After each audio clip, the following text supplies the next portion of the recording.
Okay, a quick one this week, hopefully. Can't promise anything. So, as I've been sharing my images from the ski touring and the ski touring videos over the last while, if you've been following along on the channel, I have been editing the images in a couple of programs, in this case in Lightroom specifically, and I've sort of found myself struggling to create depth within really snowy scenes or images that contain mostly snow but still some landscape depth, especially in the early part of the day when there's no direct sunlight yet, or in shady parts, in the shadow of a mountain or of a peak. Now, there are many ways of doing this, but what I've sort of developed and what I would like to share with you guys today is a very subtle way of increasing that depth or creating that depth, especially inside of Lightroom. So let's jump into Lightroom quickly. I can show you what I've sort of developed or stumbled across, and then you can let me know, maybe you've known about this, maybe you agree, maybe you disagree, and hopefully you find this useful. So let's jump in if I don't destroy my desk here first. So as you can see here, let me just quickly hit tab to get rid of those sidebars. So I've selected 3 images for this purposes of this technique, demonstration, whatever you want to call it. So from left to right here, you can see a little wooden mountain nut just sticking with its roof, just sticking out above the snow. And the second one is of a different hut actually, but I like the poles that were sort of a leading line into the frame. And the last image is a close-up of a patch of snow with snow hair tracks running diagonally across the frame. So let's start with image 1. Now, this is actually already edited. Let's do this. So this is actually already edited, or all the images are already edited. I just want to demonstrate the technique for creating the depths. Otherwise, this video is going to end up being quite long. So yeah, let's do that. You can actually see, so you can see the edits, obviously. Now, obviously, you can use things like dehaze, to create the depth, but I find that's quite strong and brings out a lot of artifacts sometimes. So I like to do it in a more subtle way. And what I realized within these scenes is that there's obviously very many different ranges and subtle differences in luminosity. So I went to the masking panel and then I created a range mask for luminance specifically. And 2, one for highlights, one for shadows. So let's do that now. First one, so it's a luminous mask. What we want to do is let's do shadows first. So I want to enhance this sort of shadowy area here. I'm just going to select it first. It'll highlight the range. Now this is not exactly what I want, so I'll adjust it here. I'll bring this all the way over to the left for the shadows. And you can see it changing on the frame there. And then the main slide I'm going to take sort of more or less just to the left of the middle, maybe about up to about a quarter, just over a quarter, and then I'll bring the feathering to about the middle. And you can, again, you can fine tune this as you go along, so maybe do a little bit more. There's no hard and fast rule. And then all I did is with the tone curve, just click in the middle and just drag it down ever so slightly.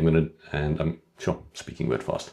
I'm going to do it, overdo it for demonstration purposes. Excuse my inability to speak all of a sudden. So I'm going to drag it down, and you can see the depth it's creating there. So also, if you do it too far, you can actually come back and then just fine tune the feathering, because sometimes, again, as you can see on the left, it can be a little bit harsh. Now, obviously, I don't want to do it that much, so I'm going to zero it out, and then I'm just going to drag down ever so slightly, just to there.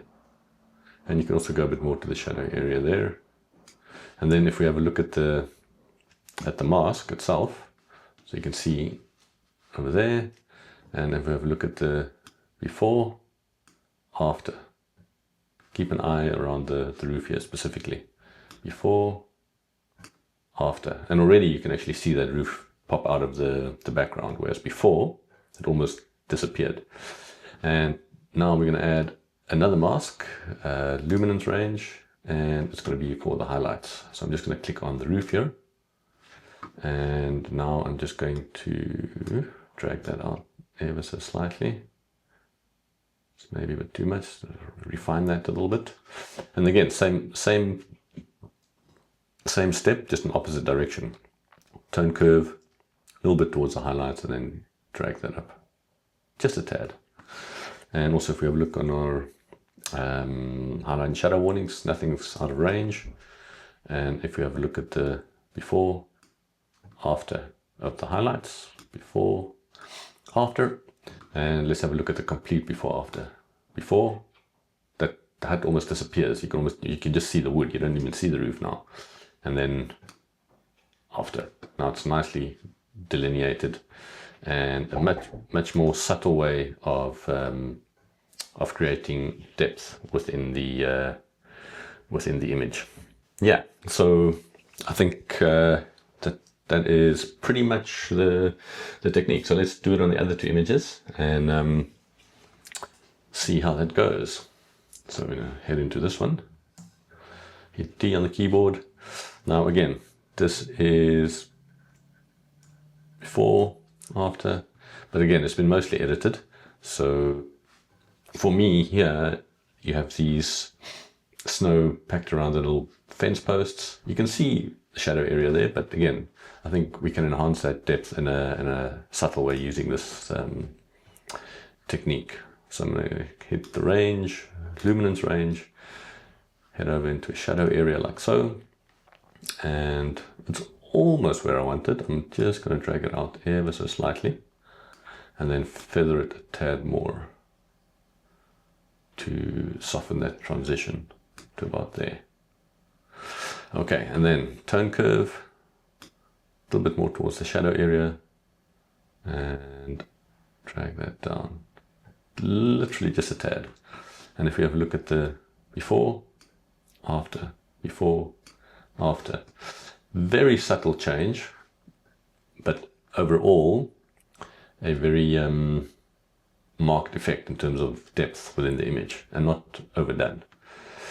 Okay, so now we do the highlights, luminance range, grab a highlight, and now we have a look at what it has selected for us over here. A little bit much maybe. I'm going to drag that to the right. More. Come on, more. There we go. And just bring feathering to about there. And now if we head down to the tone curve, same procedure, just opposite direction, a little bit more towards the highlights. Just drag it up just a tad, not to overdo it. And then if we have a look at the before, after of the highlights, and then overall before, again, now we can actually see how flat the image was in comparison, and after. There we go.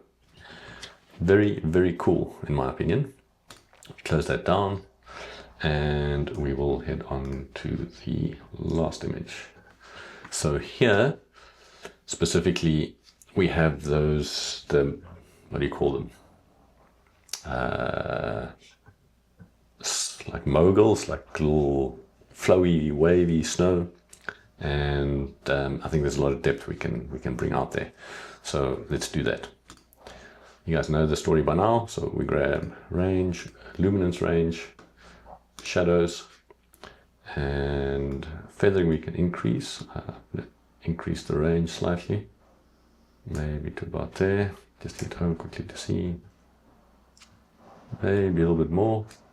Feathering a tad more. And let's see what we can do. Bring that down. And again, you can, I don't know if you saw there, that big difference, and you can see here with the tone curve, I barely moved it. Okay, carrying on, luminance range, highlights, and we have a look what it selected for us. Increase the feathering, increase the range ever so slightly, and then just quickly double check. Looks okay. And then we head to the tone curve, pull it up just a tad. Saw what I did in the shadows here. Thanks for telling me, guys.